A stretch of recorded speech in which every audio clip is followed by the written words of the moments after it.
श्रीराम जय राम रघुराम।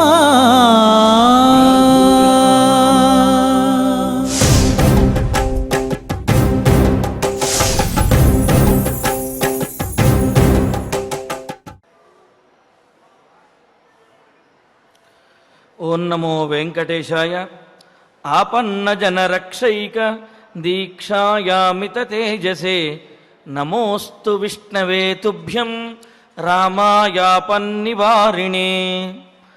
ఆపదలలో ఉన్నటువంటి భక్తులను సంరక్షించడమే దీక్షగా కలిగినటువంటి వాడు అభయం సర్వభూతేభ్య దదామి ఏతద్వ్రతం మమ అని చెప్పి ప్రతిజ్ఞ చేసి అందరినీ సంరక్షించడమే దీక్షగా కలిగినటువంటి వాడు అత్యంత తేజోవంతుడు, సాక్షాత్తు సర్వవ్యాపకుడైనటువంటి శ్రీమన్నారాయణ స్వరూపుడైనటువంటి ఆ శ్రీరామచంద్రమూర్తికి నమస్కరిస్తూ తద్రూపాంతరుడైనటువంటి శ్రీనివాసుని యొక్క అనుగ్రహంతో భక్తులందరూ కూడా వివాహాది సకల కళ్యాణములతోటి సత్సంతానాది సకల సంపదలతోటి వర్ధిల్లాలి అని ఆకాంక్షిస్తూ తిరుమల తిరుపతి దేవస్థానం వారు ఈ కలియుగ వైకుంఠంలో నిర్వహిస్తున్నటువంటి శ్రీమద్ రామాయణం బాలకాండ పారాయణ కార్యక్రమంలో నేటికి మనం 276వ రోజులో ప్రవేశించాము. మన బాలకాండ పారాయణ కార్యక్రమాన్ని ప్రారంభించుకుంటూ శ్రీగురు ధ్యానపూర్వకంగా సమష్టిగా సత్సంకల్పం చేసుకుందాము. ఓం నమో వెంకటేశాయ. శ్రీగురు ధ్యానం గురుర్బ్రహ్మా గురుర్విష్ణు గురుర్దేవో మహేశ్వరః గురుః సాక్షాత్ పరం బ్రహ్మ తస్మై శ్రీ గురవే నమః. శ్రీనివాస ధ్యానం శ్రీ వెంకటాచలాధీశం శ్రియాధ్యాసిత వక్షసం శ్రితచేతన మందారం శ్రీనివాసమహం భజే.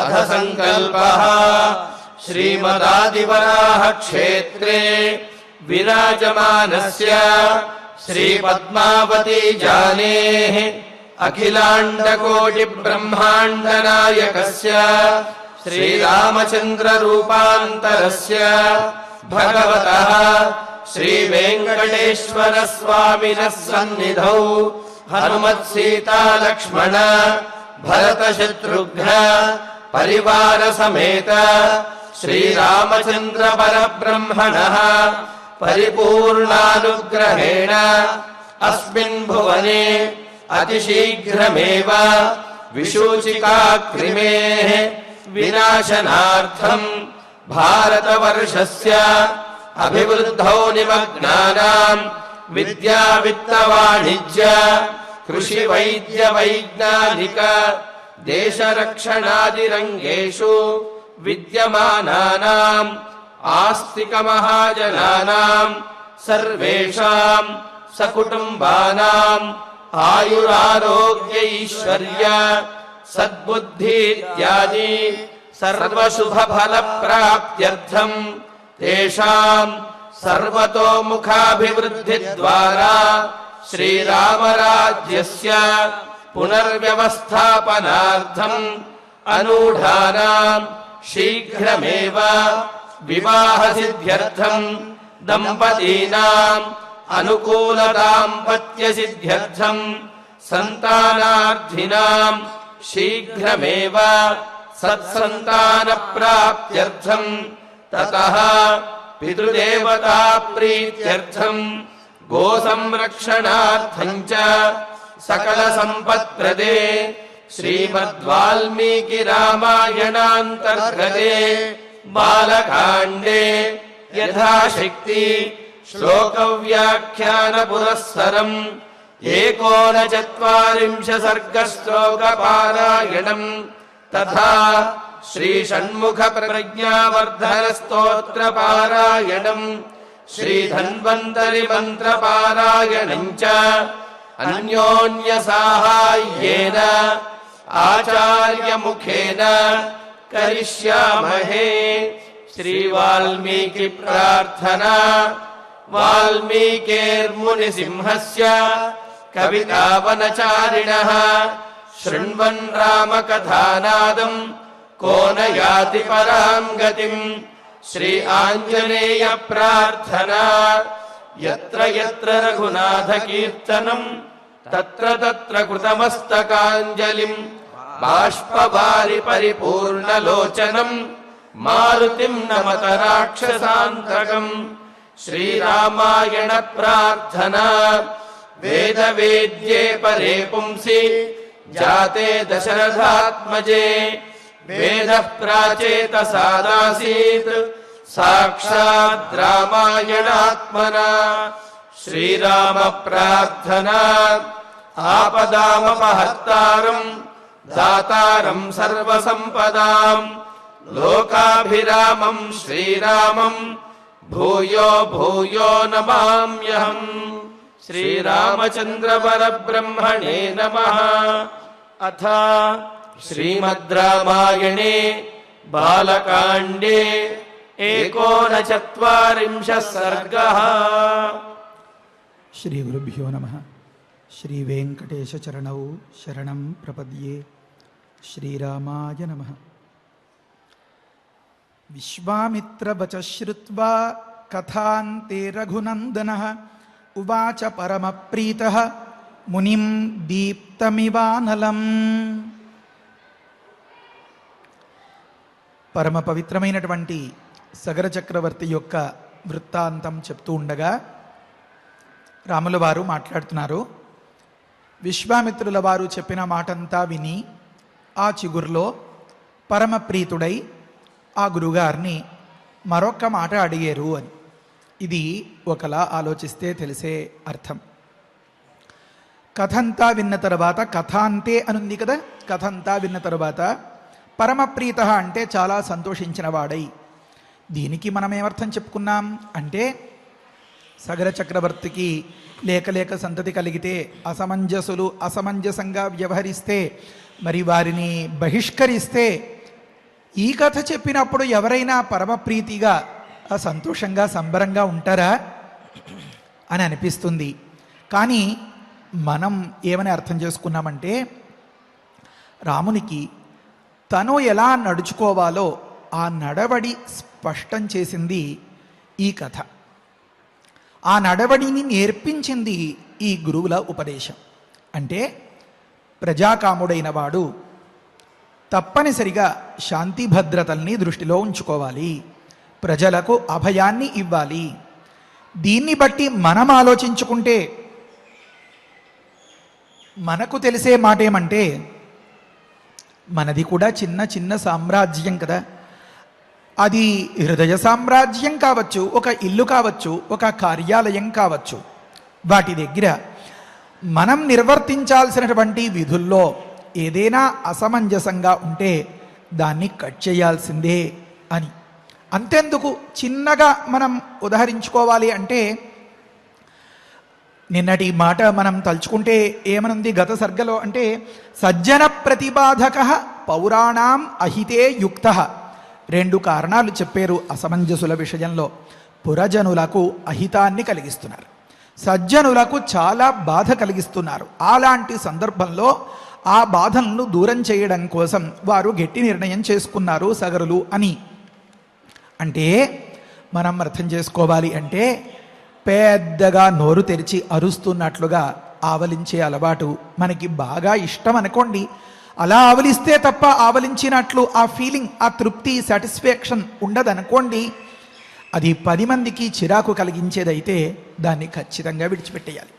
పక్కవారి గుండెలు అదిరిపడేలాగా పెద్దగా తుమ్మడము, ఒకానొక వికృతంగా పక్కవారి భుజాలు తడుతూ చరుస్తూ గట్టిగా నవ్వడము, ఇలాంటి అసమంజసములైనటువంటి వ్యవహారాలన్నీ కూడా మనం విడిచిపెట్టేసుకుంటే మనం కూడా రాముని అంతరి వారం అవుతాము అని కొన్ని అంశాలు మన సాటిస్ఫాక్షన్ కోసం, అంటే మన మనస్సు సమాధాన పడడం కోసం మనకి ఎంతో నచ్చినా జనులు మెచ్చకపోతే 10 మందిలోనూ తనకు మచ్చ తెచ్చేలాంటి ఆ అలవాట్లను విడిచిపెట్టేసుకుంటే సజ్జన ప్రతిబాధక పౌరాణామహితే యుక్త అనే మాటలు మనకి వర్తించకుండా ఉంటాయి అన్నమాట.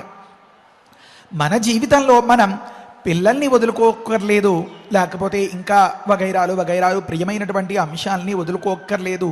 కానీ ఒక చెడ్డ బిహేవియర్ అనేది ఉందే, నడవడి, కొన్ని రకాల మేనరిజమ్స్ అంటారు, అలాంటివి కానీ 10 మందికి కష్టాన్ని కలిగించేవి, విసుగుని కలిగించేవి కానీ, ఉదాహరణకి ఏ ప్రయాణంలోనో గట్టిగా ఫోన్ మాట్లాడుతూ ప్రతి ఒక్కరికి ఇబ్బంది కలిగించి ఇలా ఇలా అనుకునేలాగా ఆ స్థితి మనం తెచ్చుకోకూడదు. ఇది మన రామయ్యను అడ్డం పెట్టుకుని గురువులు మనకి చేసినటువంటి ఒక గొప్ప మహోపదేశం. కనుక ఇలాంటి మంచి మంచి విషయాలన్నీ తెలిసి జనులు తమ పట్ల చిరాకుగా ప్రవర్తించకుండా ఉండేలాగా తాను ఏది చేస్తే ప్రజాకాముడు అనే మాట నిజమవుతుందో, సకల ప్రజలకు కష్టం లేకుండా లేదా శాంతి భద్రతలకు విఘాతం కలగకుండా, ప్రజలకు భయభ్రాంతులు గురయ్యేటటువంటి స్థితులు లేకుండా చేయగలుగుతాడో ఆ విషయాలన్నీ స్పష్టమైపోయాయి. కనుక తగినంతటి సందర్భంలో నాకు నచ్చిన ఇది నా అనేటటువంటి మమకారానికి తావివ్వకుండా చేయవలసిందే అనేటటువంటి మాట ఎప్పుడైతే అనిపించిందో రామయ్యకి పరమప్రీత, నిజంగానే ఆనందిస్తాడు కూడా. ఒక స్పష్టమైనటువంటి దృక్పథం, విజన్ ఏర్పడిన కారణంగా ఈ అంశమే సీతమ్మ వారి పట్ల అపవాదు వచ్చినటువంటి సందర్భంలో దానిని అపవాదు అని తను పూర్తిగా ఎరిగినవాడైనా రాముడు, అది పూర్తిగా అబద్ధము అనే విషయం తెలిసినా అందులో ఎంతమాత్రం సీతమ్మ తల్లిలో దోషం లేదు అని తనకు స్పష్టమైన జనాపవాదును అలాగే భుజాన్న వేసుకుని లోకానికి అంతకి రాముడంతటి వాడే అపవాదు మీద వేసుకుని లెక్క లేకుండా తిరిగేస్తున్నాడు, ఇంకా నేనెంత అని నిజంగా తప్పు చేయడానికి పౌరులు జనులు సిద్ధపడేలాగా తాను తావివ్వకూడదు. కనుక అపవాదుకు ఆస్కారం లేకుండా సీతమ్మ వారిని నిర్మోహమాటంగా ఆ మున్యాశ్రమాల్లో విడిచిపెట్టేసేలాగా ఒకానొక నిర్ణయం చేసుకునేలాగా చేసింది అని పెద్దలు వ్యాఖ్యానించిన దాన్ని నిన్నటి రోజున మనం అనుకున్నాం కదా. ఇది ఒక రకమైనటువంటి వ్యాఖ్యానం. విశ్వామిత్రుల వారు కథ చెప్పారు. ఆ కథ చిగుర్లో చాలా సంతోషించిన వాడై తనకు కొన్ని విషయాల్లో స్పష్టత వచ్చింది కనుక రాముల వారు మరికొంచెం అడిగారు అని అర్థం వచ్చింది కదా. పరమప్రీత అన్నదానికి 2 అర్థాలున్నాయి. ఏమనంటే ప్రీతి అన్నదానికి చాలా సంతోషం అని, ఇంకొక అర్థం కూడా ఏమనంటే చాలా ఉత్సుకత, చాలా ఆసక్తి అని కూడా అర్థం. అందుకనే ప్రీతి అంటే తృప్తిగా, సంతోషంగా అనే అర్థంలో మనం వ్యవహరిస్తాం. ప్రేమ అంటే అపేక్ష, ఇష్టం అని వ్యవహరిస్తాం. నువ్వు నాకు కావాలి అనేటటువంటి భావం ఏదైతే ఉందో దానిని ప్రేమ అంటాం. చాలా ప్రీతిగా ఉందండి నాకు ఇప్పుడు అంటే మనస్సు సమాధాన పడిందండి, చాలా తృప్తిగా ఉందండి అని అర్థం అన్నమాట. మనం మొదట వర్ణించుకున్నటువంటి ఆ వర్ణనలో రాముల వారికి చాలా తృప్తి అయిపోయి మనస్సుకు సమాధానం అయిపోయి తర్వాత ఒక మాట మాట్లాడారు అని మొదటి అర్థం చెప్పుకుంటే పెద్దలు వ్యాఖ్యానంలో వివరిస్తారు. ఏమనంటే చాలా ఆసక్తి కలవాడై అని వ్యాఖ్యానించారన్నమాట. విశ్వామిత్రుల వారు చెప్పినదంతా విని విశ్వామిత్ర వచ శ్రుత్వ అంటే విని అని అర్థం అన్నమాట. కథ అంతే వారు చెప్పడం ఆపిన తరువాత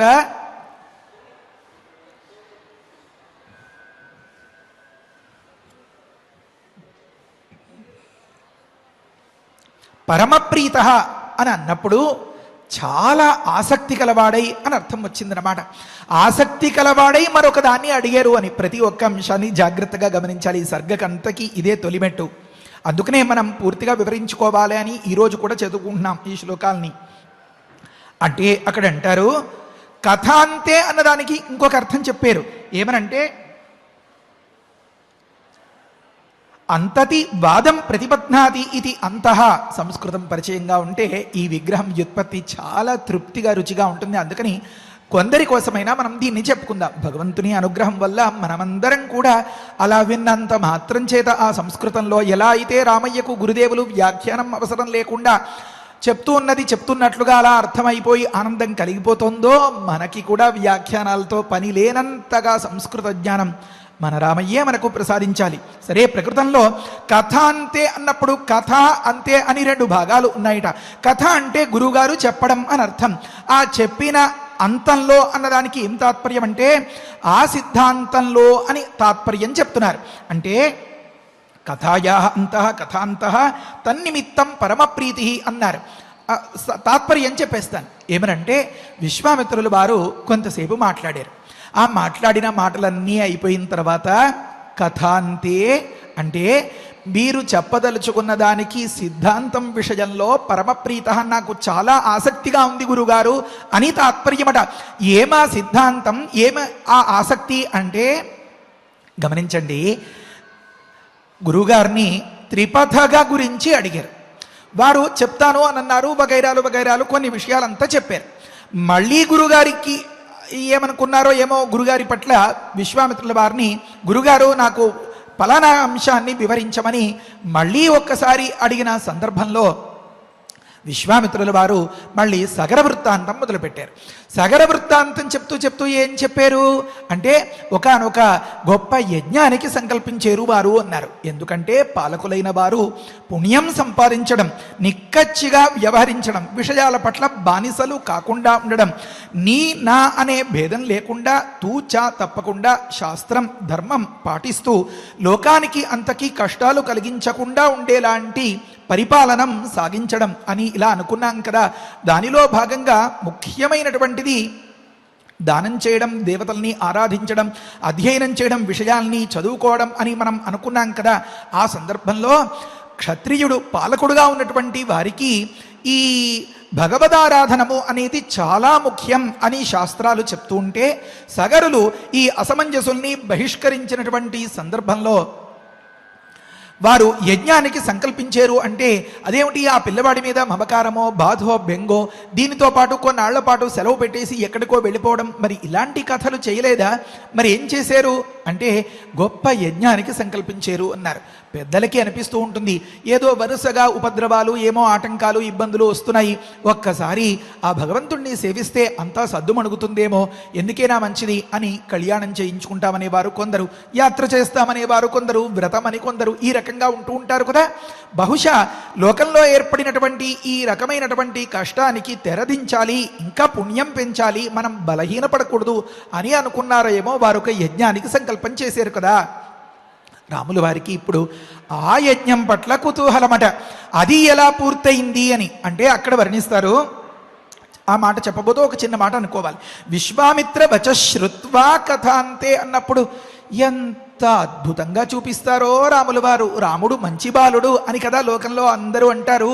ఆ మాదిరిగా అంటే గురువుగారు చెప్తూ ఉంటే ఆ మాటకు అడ్డుపడకుండా వారు చెప్పదలుచుకున్నది అంత చెప్పనిచ్చి విశ్వామిత్ర వచ శ్రుత్వా కథాంతే వారు ఆపిన తరువాత ఆ చిట్ట చివరికి కంక్లూషన్ అంటారు కదా, కథాంతే అన్నదానికి అది అర్థం అన్నమాట.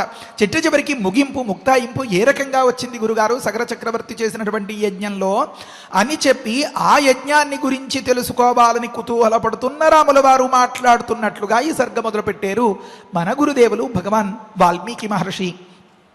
అంచేత ఇంకొక మాట కూడా అక్కడ చెప్తారు. ఏమనంటే పెద్దలు చెప్పగా విని కాస్తో కోస్తో సగం సగంగా తెలిసి ఉండవచ్చు రాముల వారికి. విశ్వామిత్రుల వారు చెప్పడం మొదలు పెడితే రామునికి పూర్తిగా సమాధానం అయ్యేలాగా చెప్తారు కనుక విశ్వామిత్రుల వారిని అడుగుతున్నారన్నమాట. మన ఇళ్లలో కూడా మనవలకి ఏదైనా హుషారు ఉత్సాహం వస్తే తాత నువ్వు సరిగ్గా చెప్పవు, నేను మా అమ్మని అడుగుతాను, అమ్మమ్మ దగ్గరికి వెళ్ళిపోతాను అని చెప్పి వారి దగ్గరికి వెళ్ళి నువ్వు చెప్పమ్మమ్మ ఏం జరిగిందో, ఆ తర్వాత ఏం జరిగింది, ఆ తర్వాత ఏం జరిగింది అని చక్కగా విడమరిచి చెప్పే వారి దగ్గర చేరి వారి దగ్గర నుంచి కథంతా తెలుసుకుంటారు కదా. అలా అమ్మ దగ్గరో నాన్న దగ్గరో కాస్తగా తెలిసినటువంటి ఆ వృత్తాంతాన్ని పూర్తిగా తెలుసుకోవాలి అని ఆ గురువుగారు చెప్పదలుచుకున్నది అంతా చెప్పేసేను అన్నట్లుగా ముఖం పెట్టినటువంటి సందర్భంలో గురువుగారు ఏమీ నొచ్చుకోకుండా ఉండేలాగా భద్రంతే అని తర్వాతి మాటలో చెప్తున్నారు. తనకు సగం సగంగా తెలిసిన దాన్ని పూర్తిగా తెలుసుకోవాలి అని పరమప్రీత, చెప్పలేనంత ఆసక్తితో కూడిన వాడై అని ఒక వ్యాఖ్యానం చెప్పారు. ఆ సందర్భంలో ఏం జరిగింది అంటే అక్కడ దానికి ప్రతీక చెప్తారు. ముందు మాట చెప్తారు తర్వాతి శ్లోకానికి. యజ్ఞోపక్రమణ శ్రవణే సతి తస్య సార్వభౌమ స్వపూర్వక కర్తృకత్వాత్ తత్ సిద్ధి విస్తార శుశ్రూష అని అంటారు. ఎంత మంచి మాట అంటే యజ్ఞం గురించి ప్రస్తావించారు కదా గురుగారు. ఆ యజ్ఞం గురించి నాకు తెలుసుకోవాలి అని ఉంది. ఎందుకంటే అది అందరూ చేయగలిగే యజ్ఞం కాదు. రాజా సార్వభౌమ అశ్వమేధేన యజేత అని మొదలుపెట్టి మహర్షి చెప్తారు. అశ్వమేధ యాగం ఎవరు చేయాలి అంటే సకల అఖండమైనటువంటి భూమండలాన్ని ఏకఛత్రాధిపత్యంగా ఏలగలిగేటటువంటి దమ్మున్న క్షత్రియుడు చేయవలసిన కార్యక్రమం అది అని మరి అది సక్రమంగా పూర్తిగా కొసదాకా అవభృతం వరకు నిర్వహించడం అంటే అంత ఆషామాషి కాదు కదా. కనుక యజ్ఞం గురించి ఉపక్రమించేరు అని మాట శ్రవణే సతి వినపడగా, యజ్ఞోపక్రమణ శ్రవణే సతి తస్య ఆ అశ్వమేధ క్రతువు సార్వభౌమాధికారికము, మళ్ళీ స్వపూర్వులు చేసినటువంటిది కనుక దాని గురించి తెలుసుకోవాలి అనేటటువంటి కుతూహలంతో రాములు వారు మాట్లాడుతున్నారు. శ్రోతుమిచ్ఛామి భద్రంతే విస్తరేణ కథామిమాం పూర్వకో మే కథం బ్రహ్మన్ యజ్ఞం వై సముపాహరత్ అంటారు.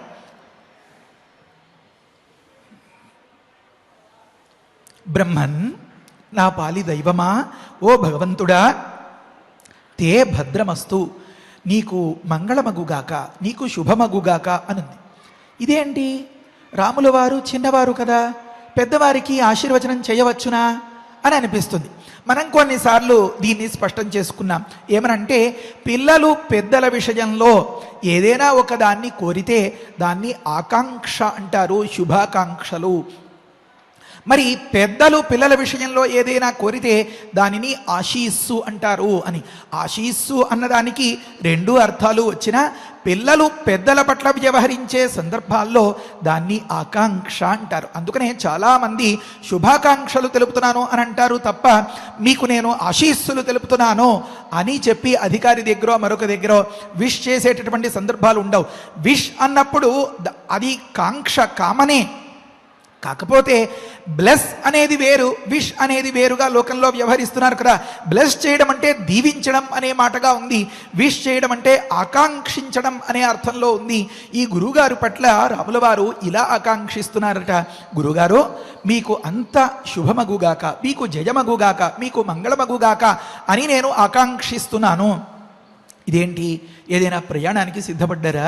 ప్రయాణాల్లో కదా మనం అనుకోవాలి అనుకున్నాం, భద్రంతే నాయన క్షేమంగా వెళ్ళిరా అని చెప్పి కనుక అన్నట్లయితే స్వస్తియేవ గచ్చతి స్వస్తి పునరాగచ్చతి అని గాయత్రీదేవి సోమలతని తీసుకురావడం, ఆ సందర్భంలో పెద్దలు, తల్లిదండ్రులు, దేవతలు అందరూ కలిసి చక్కగా దీవించడం, ఈ గాయత్రీ దేవత చక్కగా వెళ్ళి ఆ వ్యవహారాన్ని చక్కబెట్టుకుని సోమలతని దాన్ని అంతని తెచ్చేసుకురావడం, ఋగ్వేదంలో చెప్పినటువంటి ఆ అంశాలంతని మనం గతంలో అనుకున్నాం, కాస్త గుర్తు తెచ్చుకోవాలి మీరు.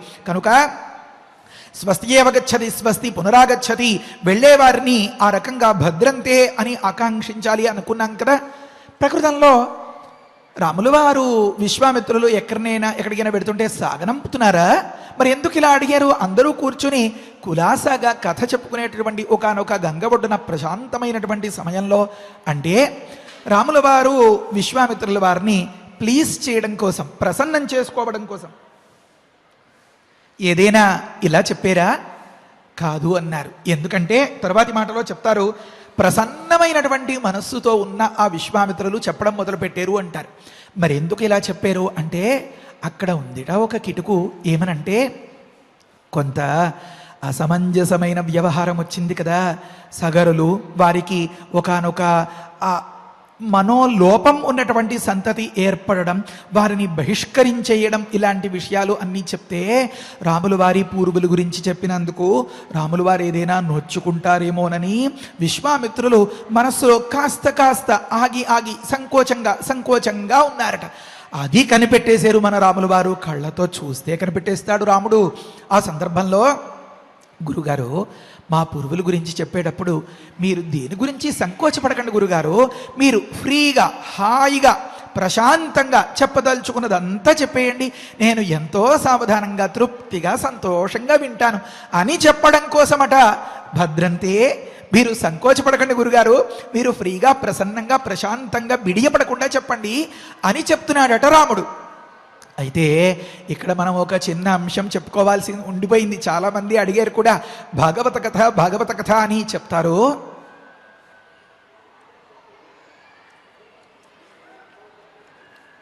ఎంత అద్భుతమైన మాట అంటే, ఈ అసమంజసులు గొప్ప యోగీశ్వరులట. వారు గత జన్మలో ఆ భగవదారాధనం చేసి ఎంతో గొప్ప యోగీశ్వరునిగా వ్యవహరించినటువంటి సందర్భంలో ఏమో కారణాంతరాల వల్ల కుటుంబము, సంసారాలు, వ్యవహారాలు, స్నేహితులు, మిత్రులు, ఈ జంజాటమంతా సంకెళ్లలాగా అడ్డం పడిపోతే ఇంకా చిట్ట చిగురున సిద్ధి అంత దూరంలో ఉంది కనిపించేంత అనే సందర్భంలో పాపం ఆ యోగము భ్రంశమైపోయిందట. ఆ యోగం నుంచి భ్రంశమైపోయినటువంటి ఆ సందర్భంలో తిరిగి తమ సాధన పూర్తి చేసుకునేందుకు మళ్ళీ వారు శరీరాన్ని ధరిస్తారట. అందుకనే చెప్తారు కదా, శుచీనాం శ్రీమతాం గేహే యోగభ్రష్ట అభిజాయతే అని.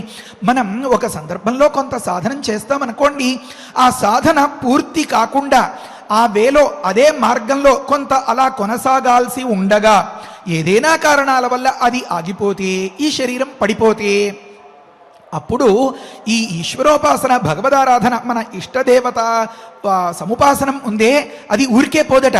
ఏమని అంటే, ఏ రకంగా అయితే మనం ఏదైనా ఛార్జింగ్ పెడదామంటేనో లేకపోతే ఏదైనా డౌన్లోడ్ చేద్దామంటేనో కొంతవరకు డౌన్లోడ్ అయిన తర్వాత ఆ కరెంటు పోయో నెట్ కట్ అయిపోయో ఏదైనా అయిందనుకోండి, తరువాత కనెక్ట్ చేసినప్పుడు ఏమవుతుంది, వెంటనే అది ఆ వెబ్సైట్కి అనుసంధానం అయిపోయి ఆ ఉన్న దగ్గర నుంచి అలా కొనసాగుతూ ఉంటుంది కదా.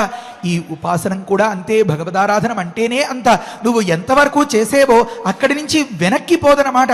ఆ తరువాతకి వెళ్ళాలి అంటే భగవంతుడు ఇంకొక అవకాశం ఇస్తాడు. అలా పొందినటువంటి అవకాశం ఆ స్వామి వెతికి వెతికి వెతికి వెతికి నాకు గొప్ప అమ్మ నాన్న ఎవరు దొరుకుతారు అని పరిశీలించుకుంటే సగర చక్రవర్తి వారి ఇల్లాలు కేశిని అనేటటువంటి పరమ పతివ్రత శిరోమణి వీరు దొరికారు. ఆ రకంగా వీరి కడుపున ఆవిర్భవించి అంత గొప్పగా ఆ సాధనను పరిపూర్ణం చేసుకుని వారు ముక్తులు అవ్వాలి అనేటటువంటి సందర్భంలో ఇక్కడికి వచ్చిన తర్వాత ఈ కథ అంతా వేరే అయిపోయి.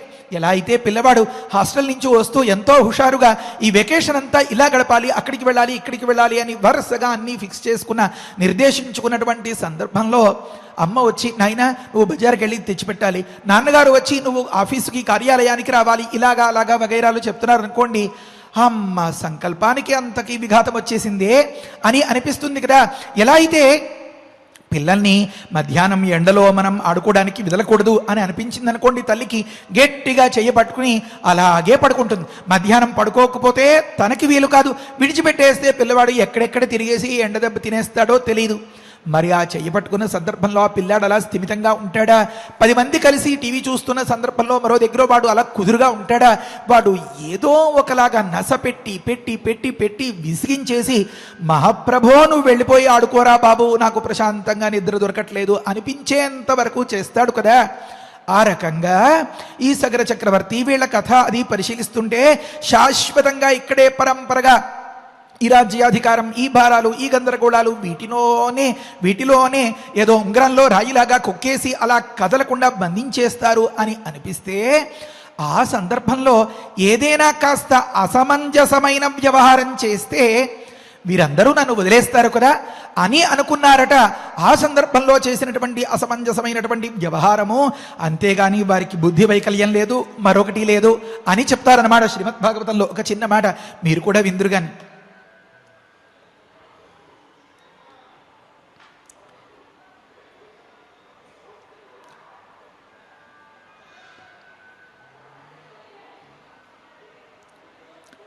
మరి ఇది ధారణకి రావట్లేదు, వీలుంటే శ్లోకం మాత్రం రేపు చెప్తాను. స్వామి ఈ వరుసలో ఉండాలి.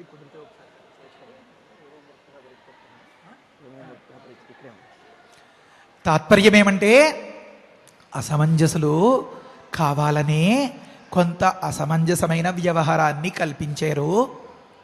ఆ సమయంలో అమ్మో ఇలాంటి వాడు దేశంలో ఉంటే కొంత ఇబ్బంది అని భావించి ఆ పౌరులంతా కలిసి ఆ యజమాని గారికి, రాజుగారికి ఫిర్యాదు చేస్తే మరి ఇంకా ఏమీ విధి గత్యంతరం లేక తప్పనిసరి పరిస్థితుల్లో వారిని పంపించేశారు.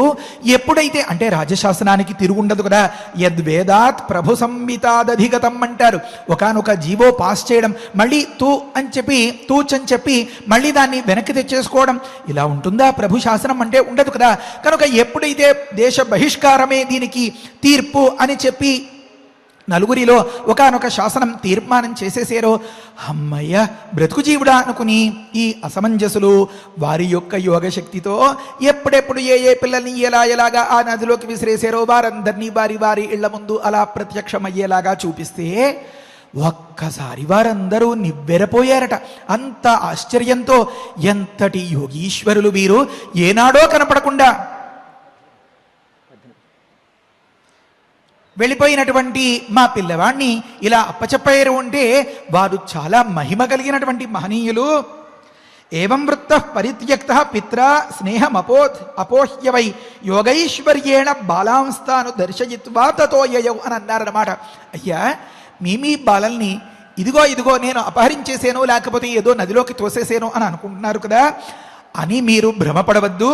ఏవం వృత్త ఇలా ప్రవర్తిస్తున్నవాడై పరిత్యక్త పిత్ర తండ్రి గారైనటువంటి ఆ సగరుల చేత బహిష్కరణ విధింపబడిన వాడై, ఏ రకంగా స్నేహం అపోహ్య, ఏ రకమైనటువంటి మమకారానికి తావు లేకుండా ఆ సందర్భంలో యోగైశ్వర్యేణ తన తపో మహిమ చేత బాలాను తాను దర్శయిత్వా తతో యయౌ, ఆ తల్లిదండ్రులందరికీ కూడా ఏ కడుపు కోత లేకుండా వారికి అప్పచెప్పేసి వెళ్ళిపోయినటువంటి సందర్భంలో చెప్తారు. ఇంకొక మంచి మాట ఉంది.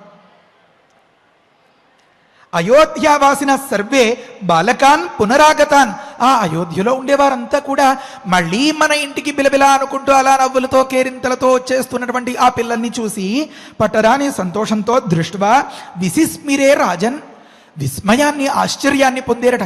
ఇది సాధ్యమా అని అన్నమాట. రాజాచాపి అన్వతప్యత, ఆ రాజుగారు కూడా చాలా తప్పించేరట. అయ్యో అనుకున్నారట. ఇంకొక పెద్ద రహస్యం ఏమంటే చెప్తారు. మరొక కథ ఏమది అంటే ఆంధ్ర రామాయణంలో రాశారు. వారు ప్రమాణాలతో సహా కూడా నిరూపించారు. ఏమనంటే ఈజిప్టుకి సంబంధించినటువంటి వారి దేశ చరిత్రలో ఉన్నటువంటి కొన్ని అంశాలట కొంతమంది పాశ్చాత్యులు రాసినటువంటి అంశాల్ని, ఆ లేఖల్ని, వారి హిస్టరీగా వారు రాసుకున్నటువంటి పుస్తకంలో ఉన్న అంశాల్ని, ఆ పేజీల్ని ఇక్కడ చెప్పారు.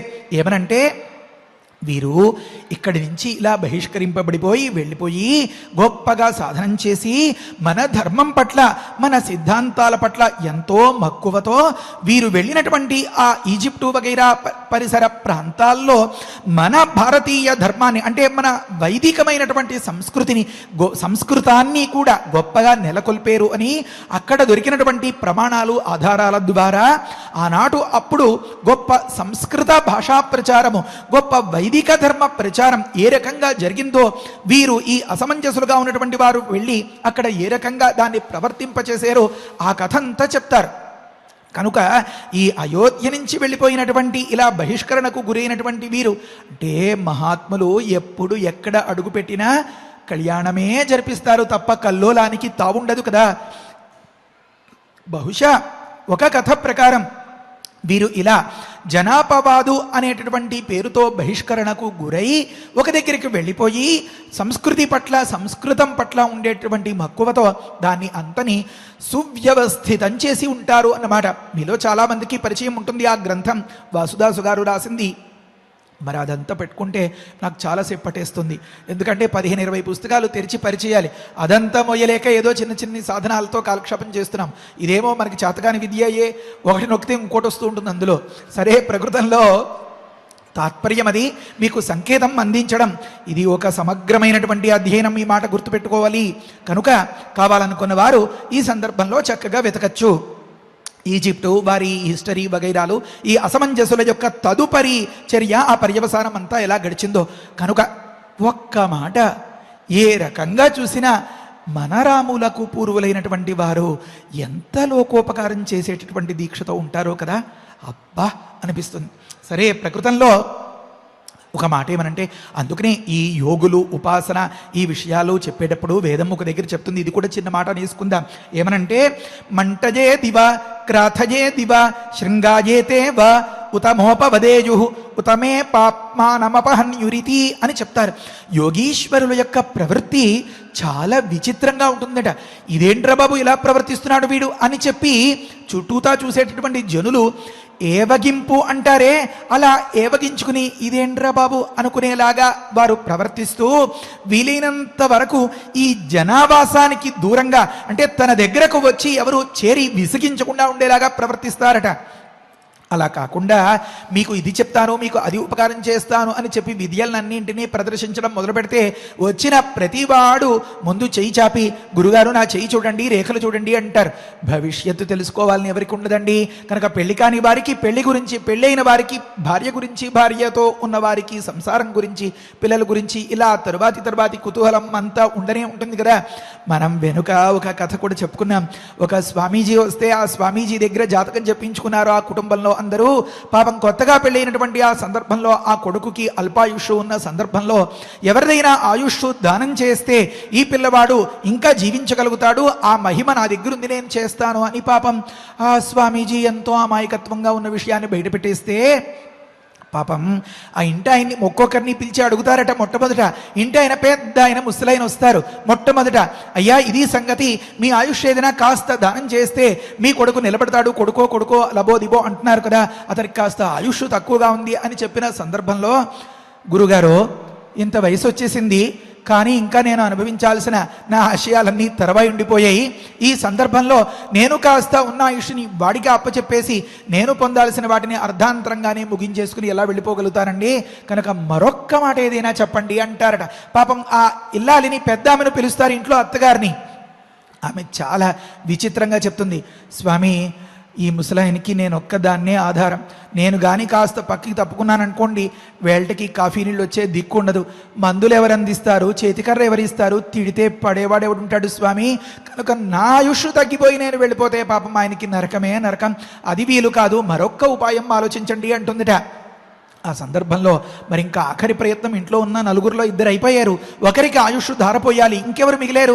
ఆ కొత్త కోడలు మిగిలింది. ఆమెను పిలిచి అమ్మా ఇదమ్మా నీ సంగతి, ప్రతి వ్యక్తికి సౌభాగ్యం ఇల్లాలికి కావాలి అనే ఆశ ఉంటుంది కదా.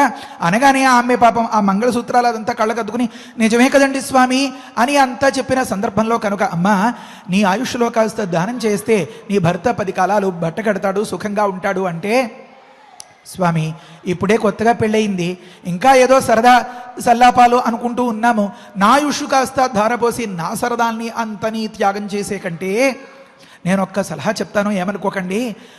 మా మామగారిని అడిగారు కదా, వారు పలానాలాగా చెప్పారు కదా, పాపం వారికి ఆ ఇల్లాలు గొడవ, ఆ ఇల్లాల్ని అడిగారు కదా, పాపం ఆ మామగారిని చూసుకోవడం ఆ గొడవ అంతా, నన్ను అడిగారు కదా, పాపం మా ఇంటి ఆయన గురించే నా బెంగంతా, నేను వెళ్ళిపోతే వారికి సరదాలో అవి ఎవరు తీరుస్తారు అని.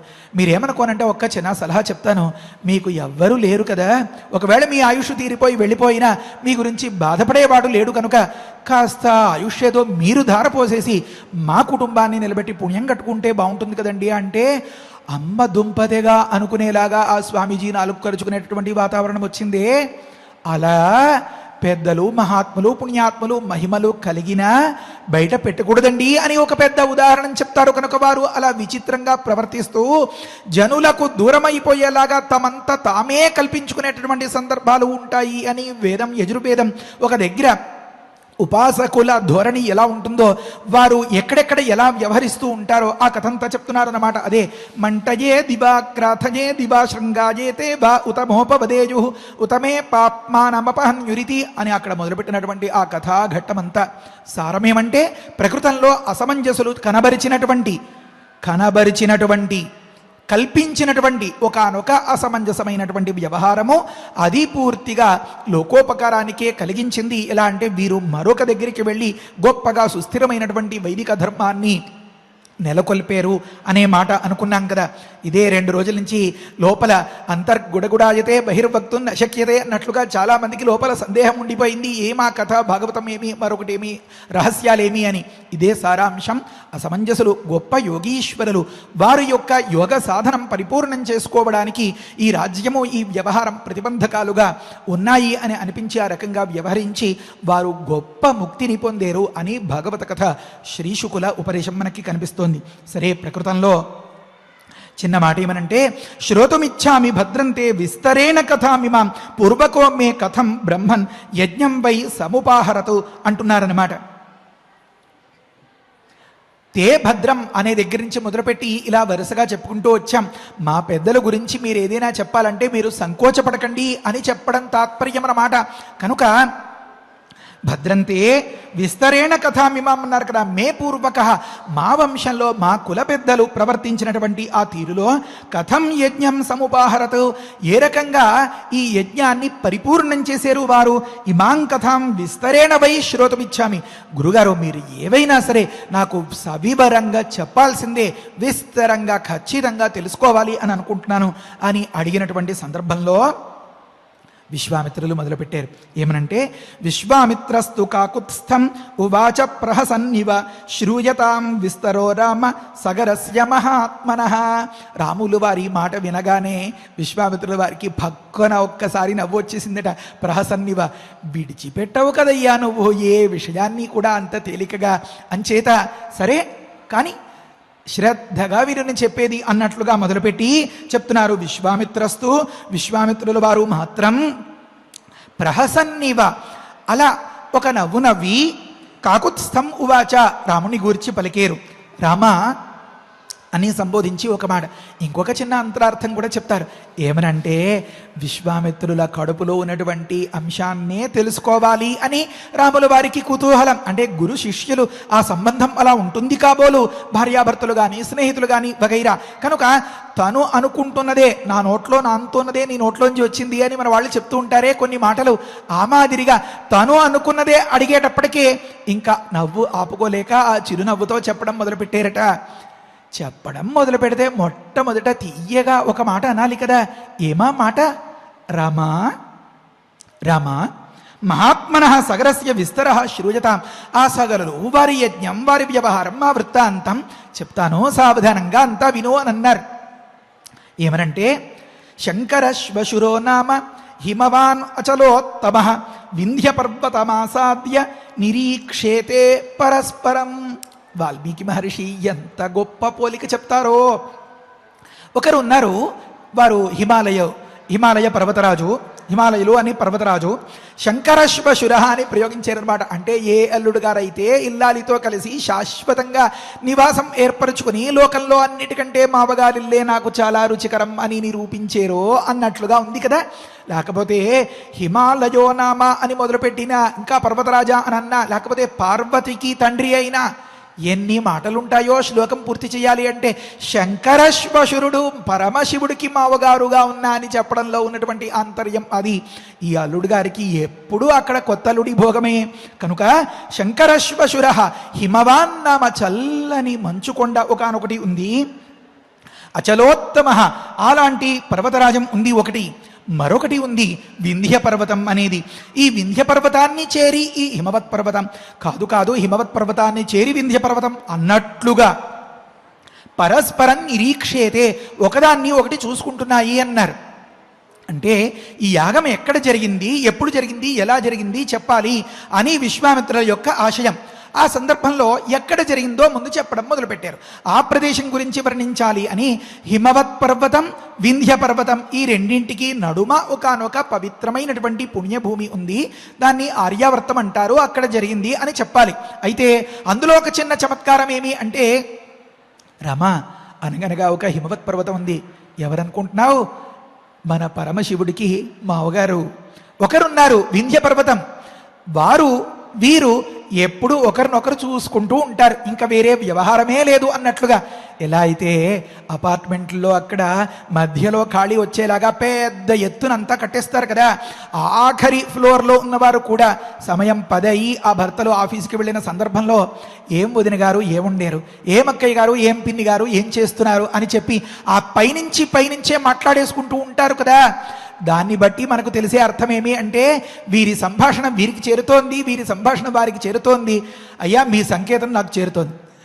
కనుక ఆ సందర్భంలో మధ్యలోదంతా ఖాళీగా ఉంది అని అర్థమట.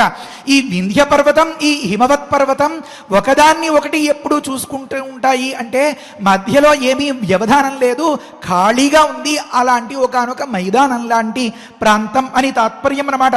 కనుక పరస్పరం నిరీక్షేతే అన్నారు. ఒకరి వైపు ఒకరు వంగి ముచ్చట్లాడుకుంటున్నట్లుగా ఉందట ఆ వైనం. ఆ రకంగా ఉన్న సందర్భంలో తయోర్మధ్యే ప్రవృత్తో భూతు యజ్ఞస్స పురుషోత్తమ సహిదేశో నరవ్యాఘ్ర ప్రశస్తో యజ్ఞకర్మణి.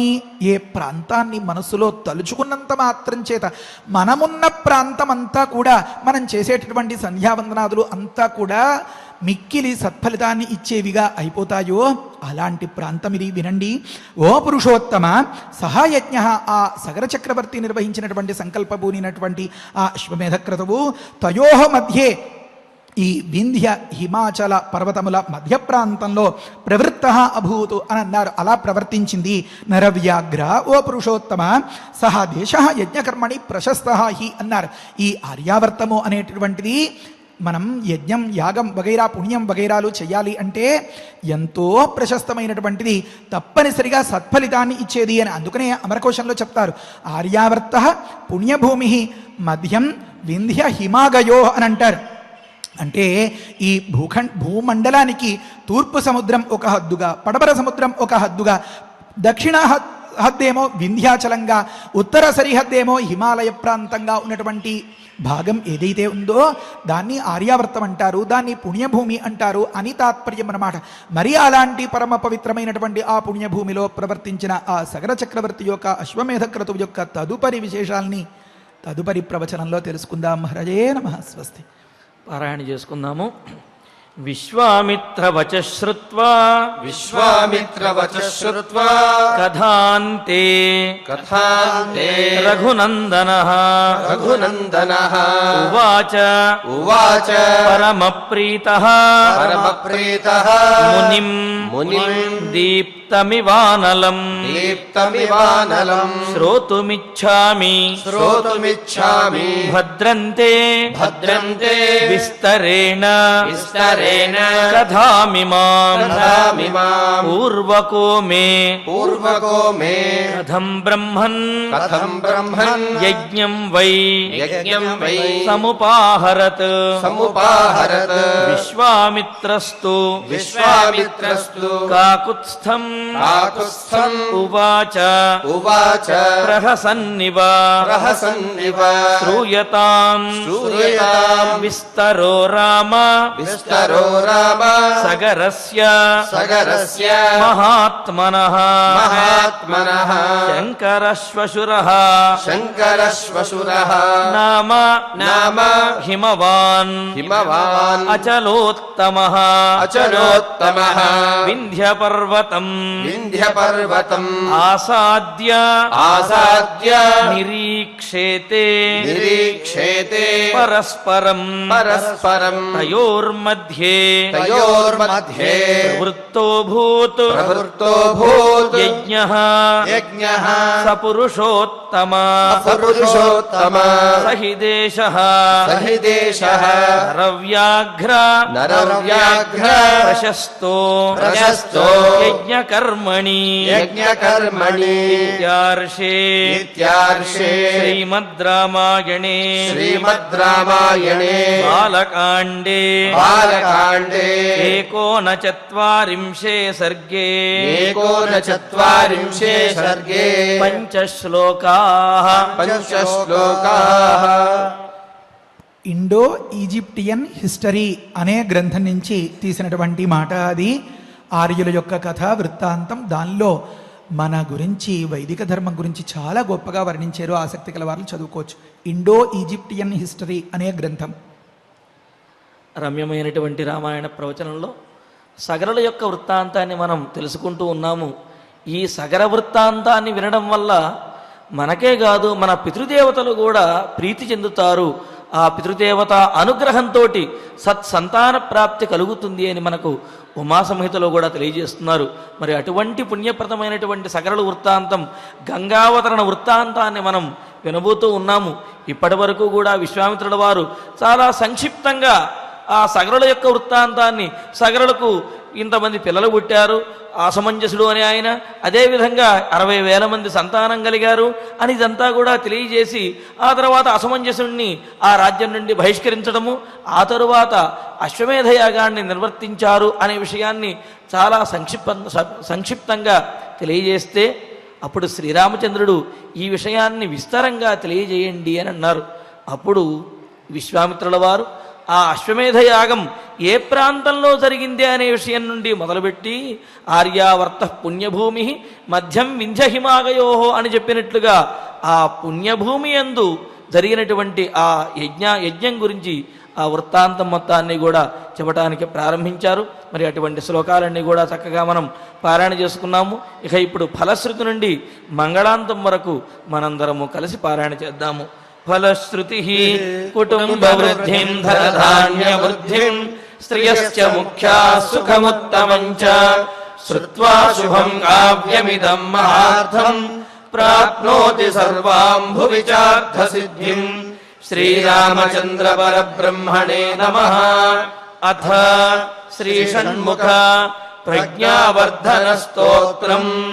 యోగీశ్వరః మహాసేనః కార్తికేయః అగ్నినందనః సనత్కుమారః సేనానీ స్వామి శంకర సంభవః గాంగేయః తామ్రచూడశ్చ బ్రహ్మచారీ శిఖిధ్వజః తారకారిః ఉమాపుత్రః క్రౌంచారాదిః షడాననః శబ్దబ్రహ్మ సమూహశ్చ సిద్ధః సారస్వతః గుహః సనత్కుమారో భగవాన్ భోగమోక్షప్రదః ప్రభుః శరజన్మ గణాధీశ పూర్వజః ముక్తిమార్గకృత్ సర్వారాతి ప్రమాధీ చ వాంఛితార్థప్రదాయకః.